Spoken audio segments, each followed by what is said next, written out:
I think Deep Blue and I have a different understanding of what a drawstring actually is.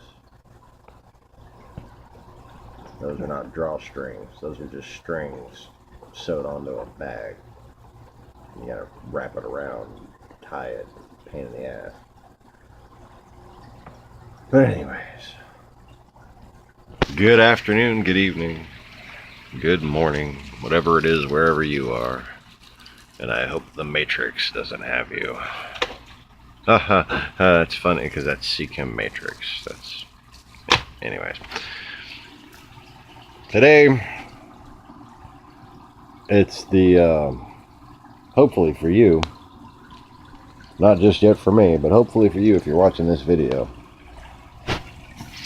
you have cured some fish. And I hope you cured as many of your fish as you possibly could. I hope you lost as few as possible. If you had an egg outbreak, I hope you didn't lose any fish, but you know, very few are so lucky. So don't feel like you're alone if you've lost a bunch of fish. As you can see, I have many fish in many quarantines at the moment. And let's see, we had the salinity down to 010. And then we had it at 014. And now it's at 016. Okay. And tomorrow it'll be at 018. And the next day at 020. And at that point, my reef will also be at 020. And I will be adding them back to the tank. Now, for one, the 2 points a day increasing salinity thing, it's a good rule of thumb to have. When you're introducing a tank into a reef tank, fish into a reef tank, you don't want to introduce a tank into your tank because, you know, the diesel fuel and everything. Explosives, drowning soldiers, that kind of thing. Big thing, yeah. But if you want to introduce a fish into your tank, you want to lower the reef tank from your normal salinity of 0.25 to around 0.21, 0.20 to allow the fish to de-stress when it gets in there. And of course, if you buy the fish that day, you don't have to have your salinity just drop all at once. You start this process while you quarantine.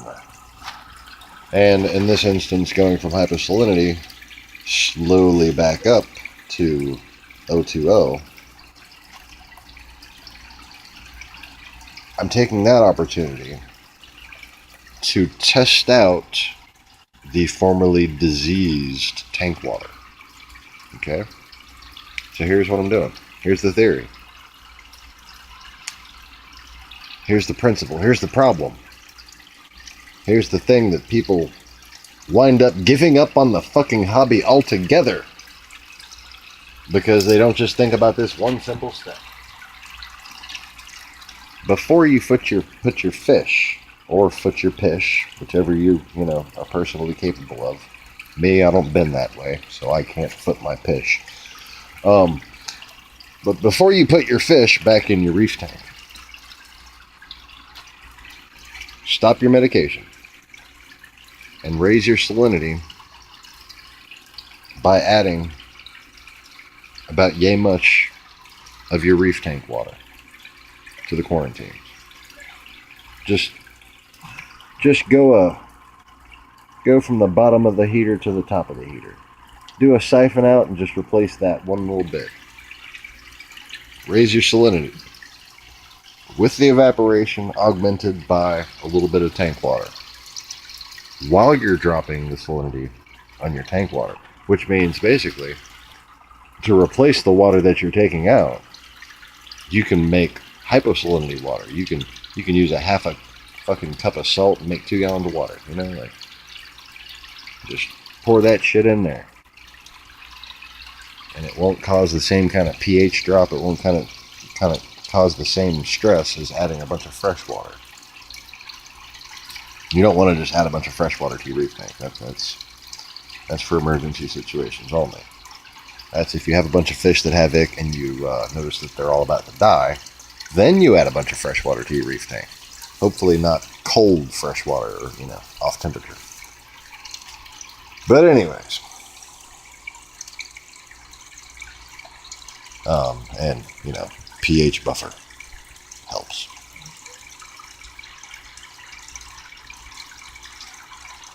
So what you gonna do? Take this water and shove it. Take this water and you put it in your quarantine. And then you look for signs that your fish are getting reinfected. You stop medicating. You can run a little carbon, but at this point it wouldn't be necessary because you're going to be siphoning out water and replacing it with tank water. Siphoning it out and replacing it. Okay? And what you'll do is you'll give the opportunity for that ick or that bacteria or whatever it was to reinfect your babies. Hopefully they'll be just fine. What's the question, dear? No. Because, the objective is to put them back in their homes where they'll be happy without them dying. So if you see, say, a white spot show up if you're dealing with ick, then you just medicate them again. Best place to get sick is at the fucking hospital, right? Nurse!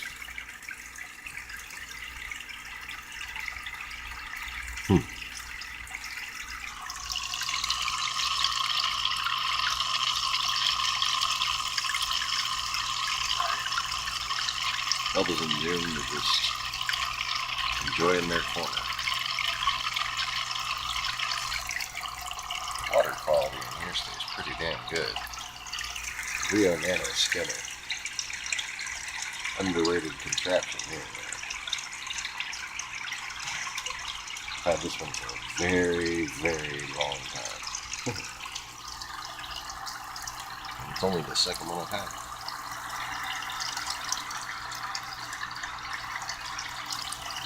So, my slowly getting better.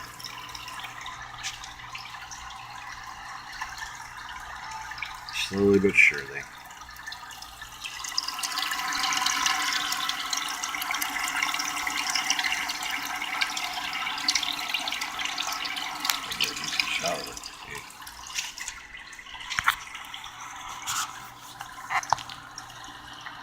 My.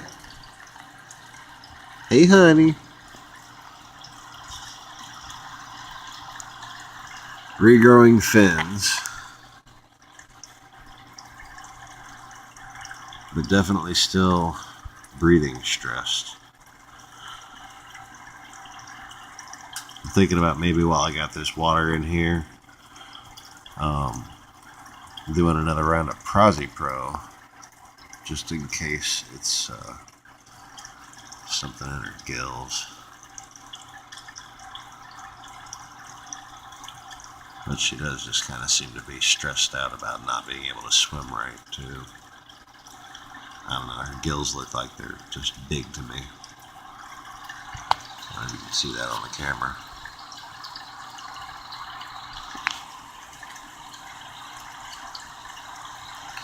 Definitely shouldn't be breathing that fast. That's not, like panicky fast, but it's not good.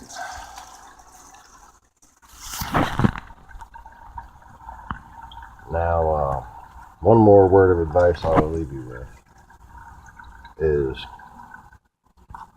if you take your brine shrimp, because of the shit falling out of nowhere. Because of the fuzziness, basically, of brine shrimp. A scoop of Metroplex or 2 scoops of Metroplex on the cube as it thaws, and half as much water as it takes to cover the cube. So the cube's sticking out, and just put the Metroplex right on top of the cube as it thaws. and it mixes in quite well with the brine shrimp. See if I can get that to show up better.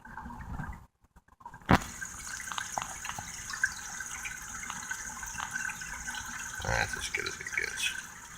But yeah, basically there should be a mountain of powder under there, but there isn't, because it all basically stuck to their legs. You can kind of see each brine shrimp has like white fuzz attached to them. Well, that more or less stays on them while they get eaten, even without using the, what's it called? Focus. Yes. I should know every time I try to point the camera at it, because it's called focus, and I'm trying to focus, you know? Anyways, so focus is something that Seagam provides to get this stuff to stick to food. But if you do this little trick with the brine shrimp, you can get it to stick to food. So I expect mine will take a couple of these. In fact, let's find out together, shall we? Now what I'm going to do is I'm going to come in here.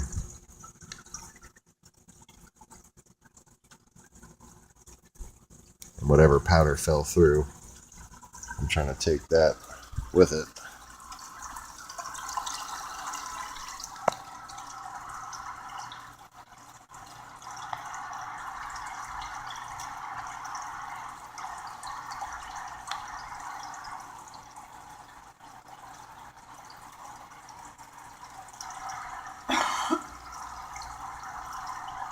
Mai, get some food, baby.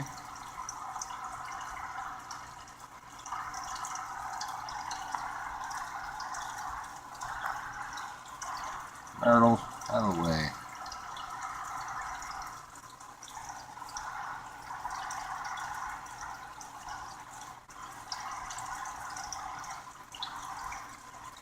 Come on, Mai.